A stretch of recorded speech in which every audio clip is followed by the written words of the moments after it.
tu fais une écrit. C'est bon. Merde, c'est bon. Merde. Donc tu peux commencer. Merci tout le monde. J'espère que vous allez bien. Aujourd'hui, je vais vous présenter une thématique qui est très intéressante et très importante dans notre domaine, qui est l'hybridation et PCR et ainsi de suite avec des formes froides. Donc, grosso modo, ce sont des techniques utilisées dans le domaine de l'écologie et aussi la biologie moléculaire ayant un objectif pour localiser et repérer le matériel génétique dans les tissus. Afin de comprendre cette présentation, on va suivre ce plan.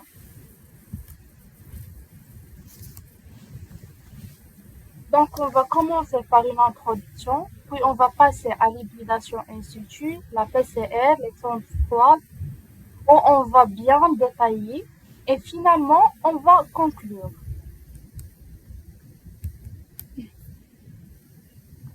Au départ, l'étude des êtres vivants se faisait seulement à l'œil nu. Limitée par l'absence d'outils d'observation performants, et la découverte des microscopes a révolutionné la science en permettant l'exploration de l'anatomie microscopique, menant à l'émergence du concept de la cellule, fondement l'histologie. Mais l'histologie ne s'arrête pas simplement à faire une observation morphologique de cellules. Elle a révolutionné jusqu'à l'identification et la localisation des constitutions biochimiques des cellules, ce qui a donné naissance à l'histochimie, et plus spécifiquement à l'immunohistochimie lorsqu'on parle de l'immunologie. Donc, grâce à cette technique qui est l'immunohistochimie, on peut expliquer l'hybridation in situ, qui est un phénomène cellulaire qui se produit au niveau du noyau, aussi que la technique d'amplification génique par PCR et les sondes froides qui sont utilisées pour détecter ces mécanismes.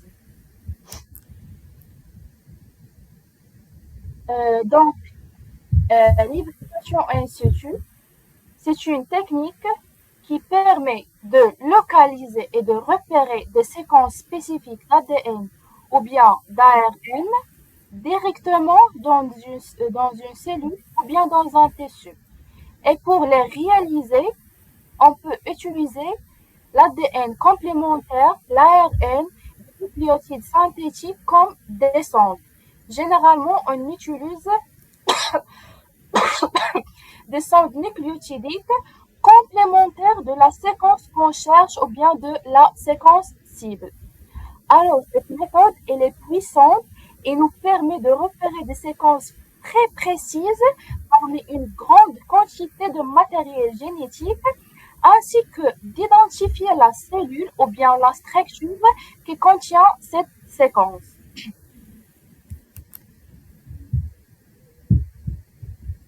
Et pour que l'hybridation fonctionne, la sonde la sonde doit être spécifique à la séquence cible et l'hybride formé doit être stable et avoir une liaison forte entre sonde et séquence cible.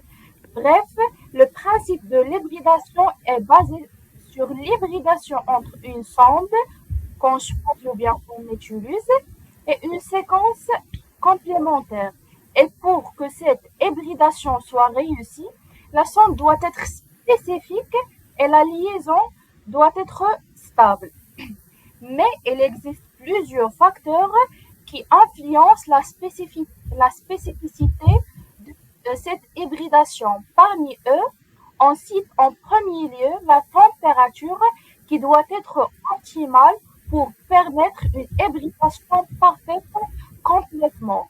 Mais lorsqu'on a une température qui est trop basse, on peut avoir un faux positif, c'est-à-dire les sondes peuvent se fixer sur des séquences partiellement complémentaires, pas complément, pas complément, pas totalement complémentaires, désolé. Et on a aussi lorsque la température elle est très élevée, on peut avoir on peut avoir des bonnes liaisons qui vont se rompre et par la suite, on va perdre notre signal. Et en deuxième lieu, on trouve la durée de l'hybridation qui a un contrôle très important et qui va favoriser un équilibre entre la sensibilité et la spécificité. En cas d'une durée qui est trop courte, la sonde n'a pas le temps suffisant pour se fixer correctement. Et si on a un temps qui est trop long, on a une possibilité que des liaisons non spécifiques peuvent apparaître. Et troisièmement, on a la composition de la cellule qui va influencer directement la force des liaisons entre la sonde et la séquence recherchée. Par exemple, le pH, la concentration des sels, etc. Et on utilise l'hybridation in situ sur des coupes ultra fines à congélation avant ou après l'enrobage et aussi sur des étalements moléculaires de type Miller. C'est les étalements moléculaires de type Miller ou bien Miller spreading. Ce sont des techniques de microscopie électronique qui nous permettent de visualiser au microscope électronique des éléments très précis et très fins. Par exemple, on peut détecter la transcription des gènes en direct et plus précisément dans l'hybridation in situ. Non, non, c'est bon. شوية. ما حلش deux appareils. لا غير واحد غير وقيلا حاطه البيسه كيرجع ما عرفتش دابا مزيان. D'accord, tu continues. Et plus précisément dans l'hybridation in situ, on peut détecter le gène en train d'être lié à un moment donné sur un brin d'ADN.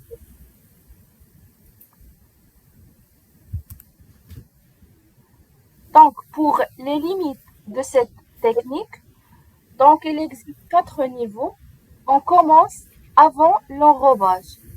Donc, elle nécessite une perméabilisation des cellules afin de laisser passer les molécules.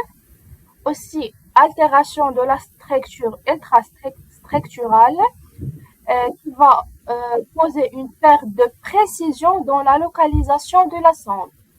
Et aussi, l'usage de détergents qui peut provoquer des extractions non maîtrisées ou bien non contrôlées ou des réarrangements artefactuels, c'est-à-dire une image qui est loin de l'image réelle.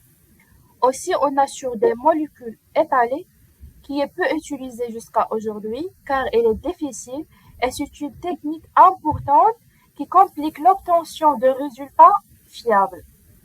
Aussi, sur les coupes ultra fines congelées, cette hybridation entraîne une extraction non souhaitée des petites molécules, c'est-à-dire on va perdre les petites molécules même si on est intéressé par ces molécules. Et aussi, on a une altération de l'ultrastructure cellulaire donnant une mauvaise qualité morphologique, c'est-à-dire l'image qu'on voit sur le microscope, c'est pas la même que la réelle. Mais après l'enrobage, il y a seulement un inconvénient, c'est que on détecte seulement les séquences cibles en surface des coupes, c'est-à-dire la surface seulement. Mais lorsque l'ultrastructure elle est bien conservée et bien préservée, on peut seulement à partir d'un seul bloc d'inclusion, on peut effectuer plusieurs hybridations. Ce sont des avantages. Même j'ai modifié le PDF pour prendre la version de la modifiée. À partir d'un seul bloc d'inclusion, on peut effectuer plusieurs hybridations. On peut aussi tester de différentes conditions expérimentales pour optimiser l'hybridation.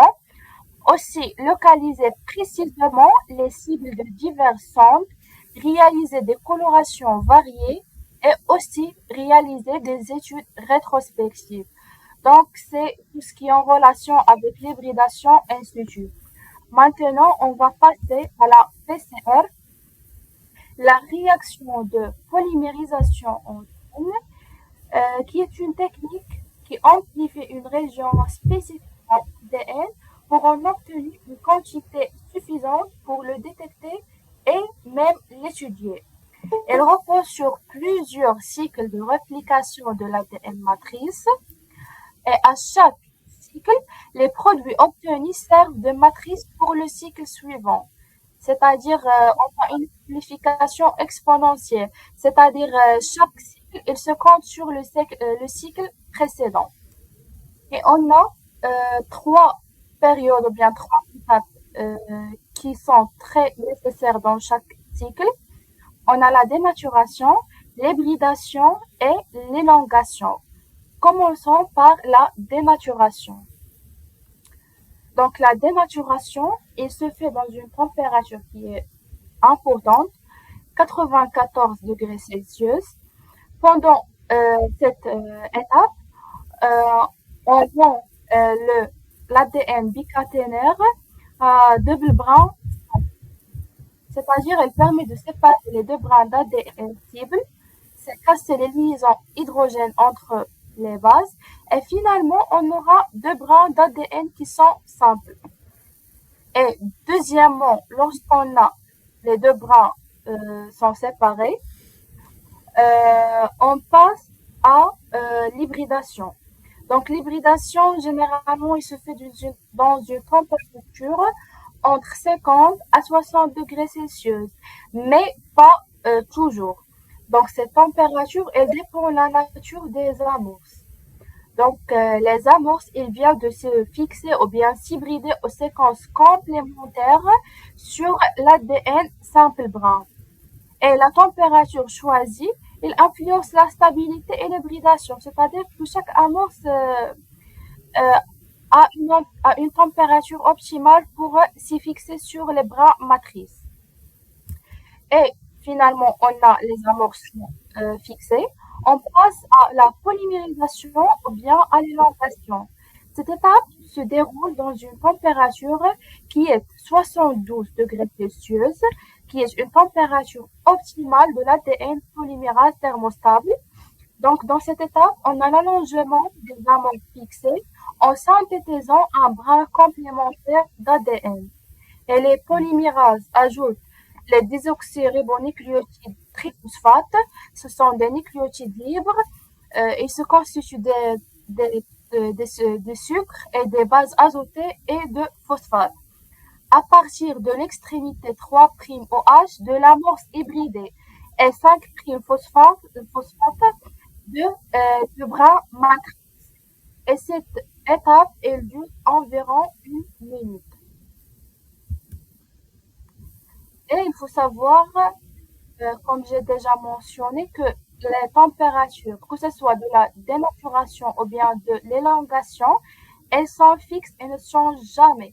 Mais la température d'hybridation, il est modifié ou bien il se change selon les amorces ou bien les primers qu'on va utiliser pour initier la synthèse des ADN hybrides. Donc, ces températures aussi, elles dépendent de la composition en base des oligonucléotides. Maintenant, voici ce schéma qui résume les étapes de chaque cycle. Donc, premièrement, il y a l'ADN ou bien la séquence cible qu'on veut amplifier leur ADN. Donc, premièrement, on passe par la dénaturation. Dans cette étape, on a la séparation des deux brins d'ADN matrice. On passe à l'alignement ou bien à l'hybridation où on aura une fixation de deux amorces sur les deux brins matrices. Lorsque ces deux amorces sont fixées, on passe directement à l'extension ou bien à l'allongement des deux brins de l'ADN dans le sens 5', 3'. Et comme vous voyez que chaque cycle, il se compte sur les résultats du cycle précédent. Par exemple, les produits du premier cycle, ils seront des brins matrices pour le deuxième cycle pour les commencer.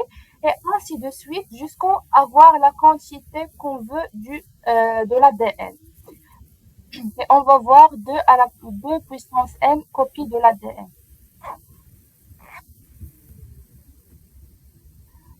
Donc, on passe à le thermocycleur, qui est un appareil qui nous permet d'effectuer des transitions de température.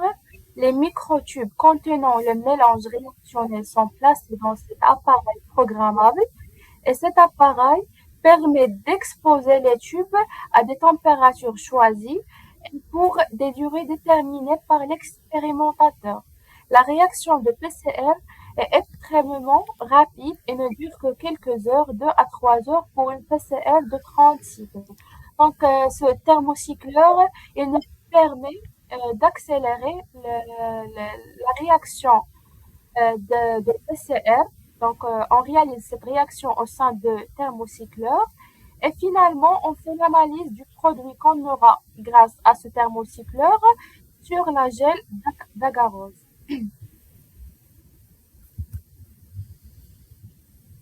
Pour le matériel nécessaire pour réaliser la PCR, on a tout d'abord les amorces. Et la sélection des amorces, elle est très importante.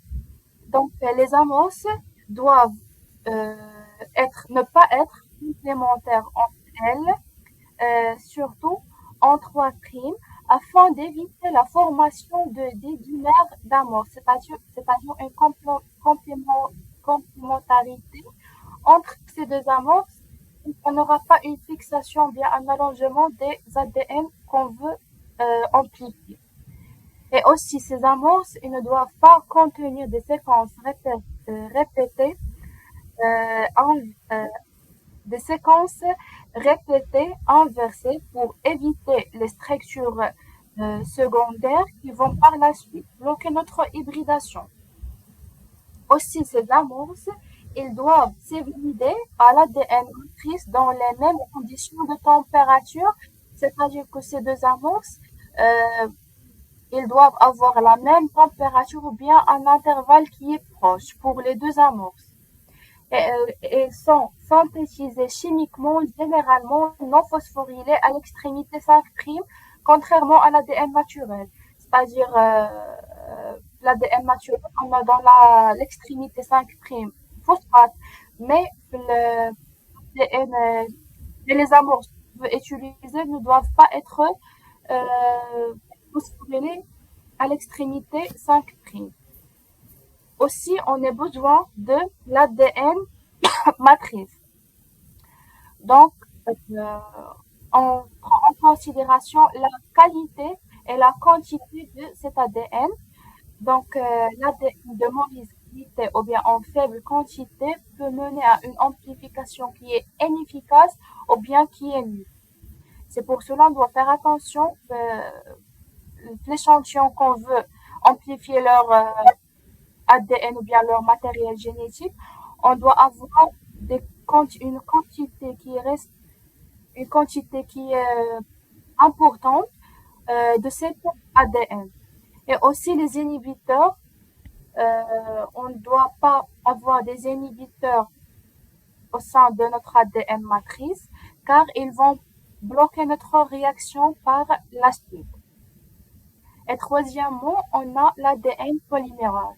Aujourd'hui, on utilise des formes recombinantes, ce qui simplifie considérablement l'obtention et leurs propriétés ont été largement modifiées pour les rendre plus efficaces et plus fidèles. À titre d'exemple, le TAC polymérase. Et finalement, on a le tampon. Donc, le tampon, c'est un liquide qui maintient le pH optimal pour la TAC polymérase et il contient le magnésium qui est un cofacteur indispensable pour la réaction de la polymérisation. Aussi, les cations monocovalents, ils ont un rôle très nécessaire dans la neutralisation des charges négatives des groupements phosphates dans l'ADN pour la stabilisation des hybrides. Et aussi une concentration en sel qui doit être apportée par ce liquide.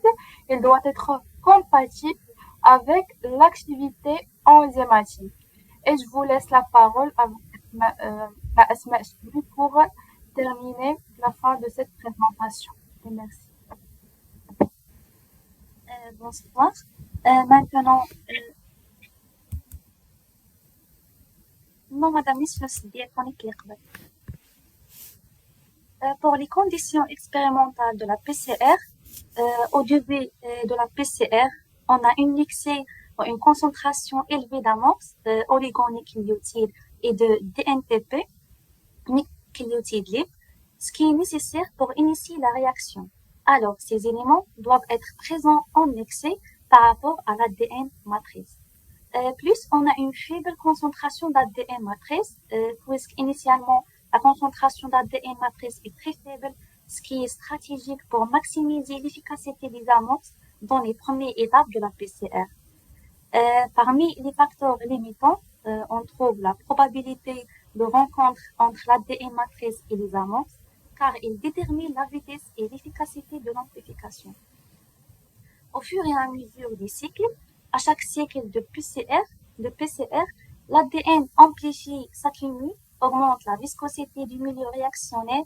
Cette viscosité accrue peut influencer l'efficacité de l'amplification. Plus on a la consommation d'amorces et de DNTP. Puisque les cycles sont successifs, il y a une consommation progressive du amorce et les DNTP, ce qui entraîne la libération des pyrophosphates. L'augmentation de la concentration de pyrophosphate peut inhiber l'activité de la plaque polymérase à des niveaux élevés, ce qui peut affecter l'efficacité de la réaction. En fin de PCR, les conditions deviennent moins favorables pour l'enzyme, limitant son efficacité. Donc, afin d'éviter une inhibition excessive et de garantir une amplification de haute qualité, le nombre de cycles est généralement limitant entre 30 et 40 maximum.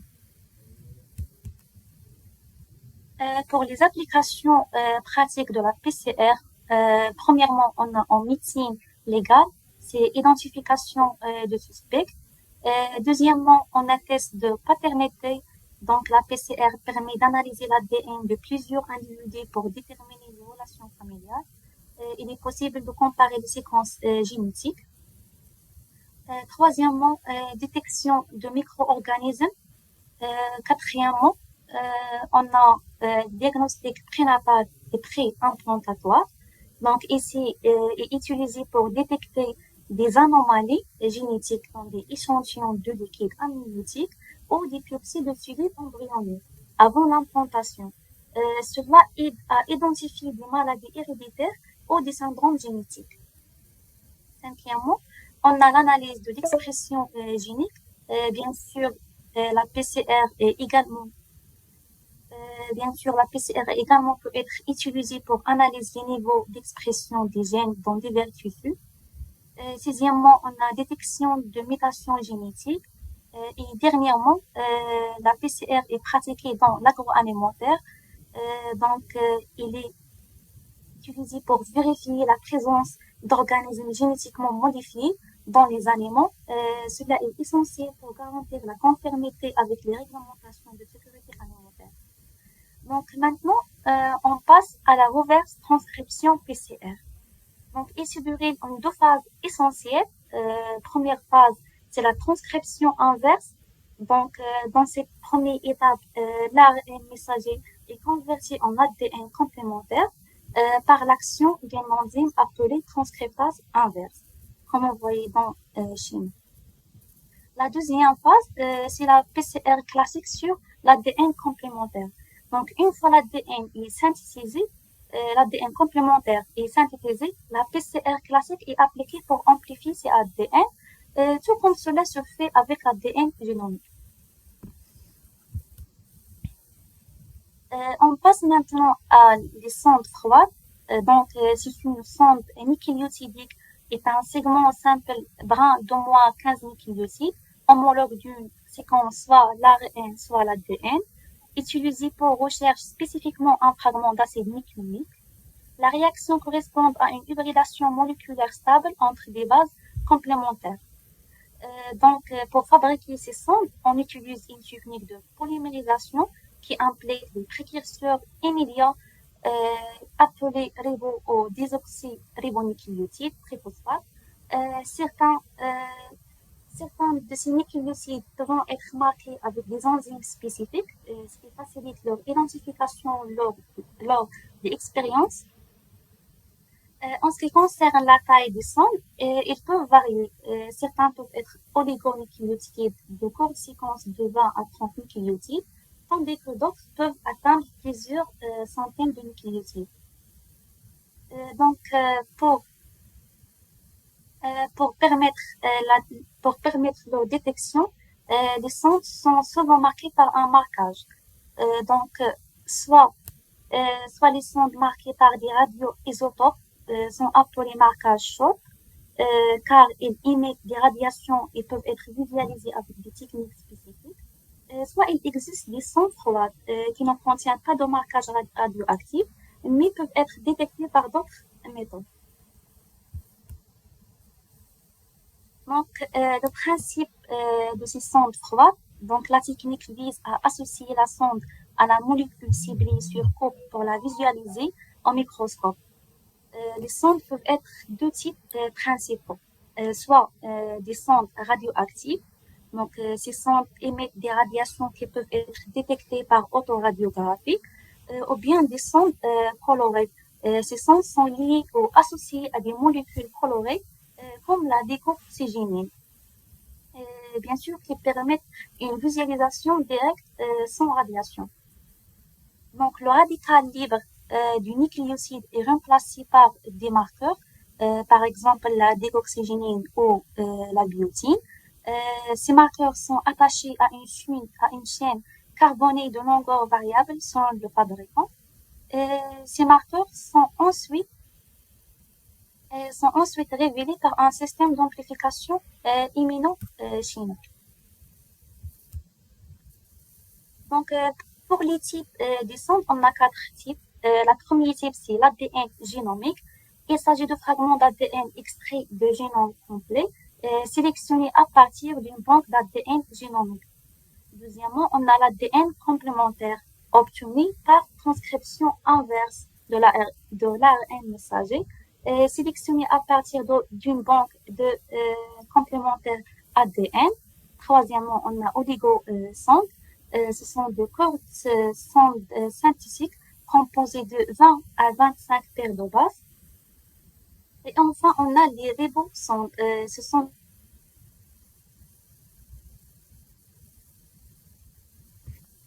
à partir d'un gène d'intérêt cloné. Donc, pour la stratégie de marquage,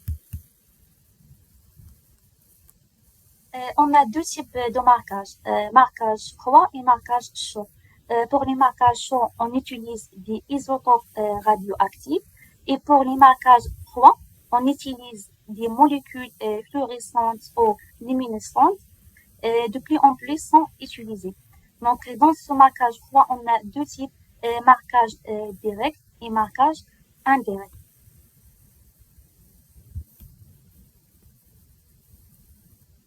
Donc, le marquage direct, utilisation de fluorochrome, qui sont des groupes chimiques fluorescents observables en microscope à fluorescence au confocal. Donc, ce schéma illustre ce type de marquage. Donc, on a une coupe de cellules ou de tissus qui contient des antigènes différents. Après, on ajoute des anticorps qui sont marqués par un fluorochrome. Après, on fait lavage pour éliminer les anticorps non fixés. Et puis, on passe à la observation sur le microscope à fluorescence. Dans le marquage indirect, on a deux méthodes. Première méthode, c'est utilisation de décoxygénine détectée par un anticorps anti-décoxygénine marqué soit par un fluorochrome, soit par une enzyme. Et bien sûr, dans le cas d'une enzyme, on va ajouter une substrat qui va donner une coloration. مادام ممكن ندير واحد كليك كاين واحد ليماج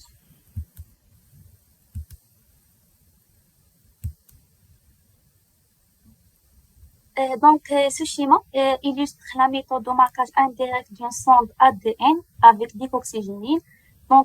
Premièrement, on va préparer la sonde. On part d'ADN simple brun plus une sonde spécifique. On utilise des amorces spécifiques pour amplifier une séquence. Et puis, on ajoute des marqueurs plus TAC ADN polymérase. Lors de la réaction de polymérisation, on incorpore des analogues de nucléotides marqués qui sont appelés érudine triphosphate modifiés par la décoxygénine. Le résultat de cette préparation, c'est l'obtention d'une sonde marquée. La sonde d'ADN double brun formée contient plusieurs molécules de décoxygénine intégrées à l'intérieur du brin par la polymérase. Cette sonde est maintenant étiquetée. Passons maintenant à la détection. On fait la détection par l'ajout d'un anticorps spécifique à la décoxygénine. Si anticorps est conjugué à une molécule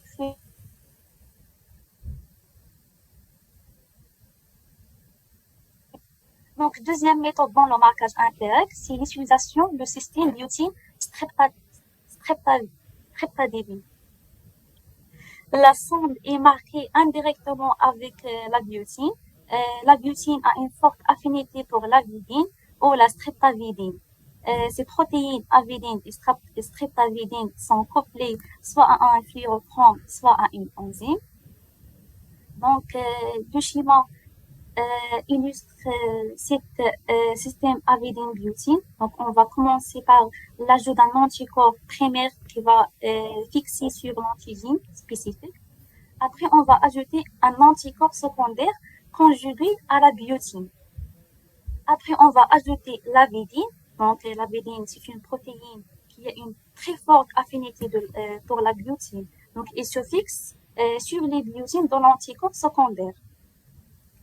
Ici, l'avidine va jouer le rôle d'une pente entre la biotine et les enzymes. Et puis, on va ajouter une enzyme qui est conjuguée à la biotine. Ici, enzymes sont souvent des peroxydases. Ils se fixent sur l'avidine grâce à leur biotine. Et après, on va ajouter un substrat qui va donner un produit coloré.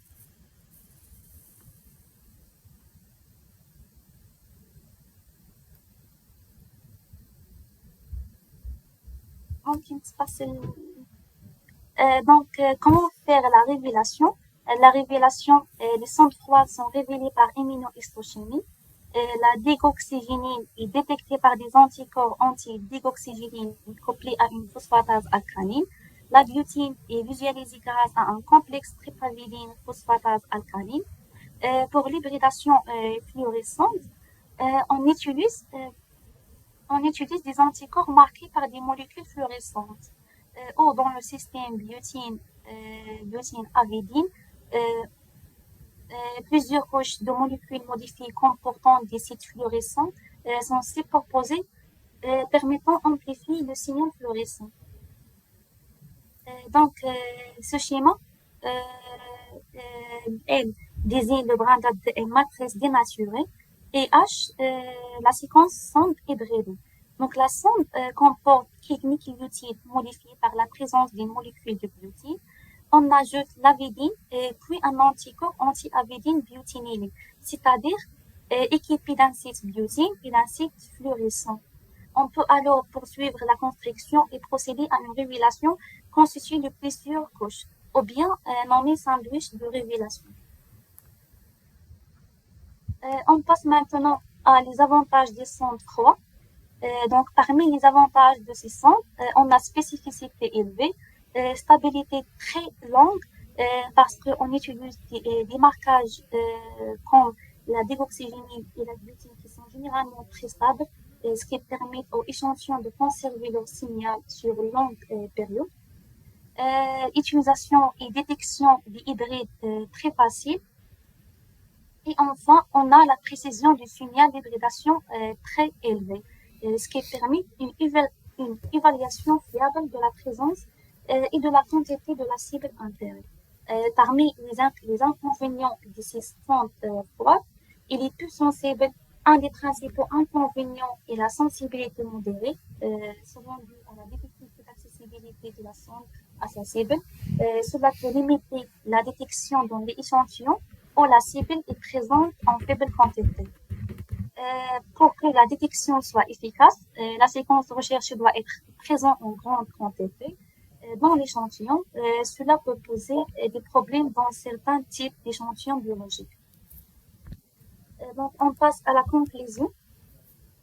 L'hybridation in situ est un excellent outil pour étudier l'expression du matériel génétique. Sa réalisation sur des coupes histologiques de tissus apporte plus d'informations précises sur la localisation des acides nucléiques. Les techniques d'hybridation et PCR in situ avec des sondes froides ont fortement amélioré nos connaissances sur le noyau de la cellule et l'ont permis de relier l'infrastructure à la réplication de l'ADN et aux différentes étapes de l'expression des gènes dans les cellules normales ainsi dans les cellules dont l'activité est modifiée par des drogues, par l'expression d'un gène étranger ou par des infections virales. Et merci pour votre attention.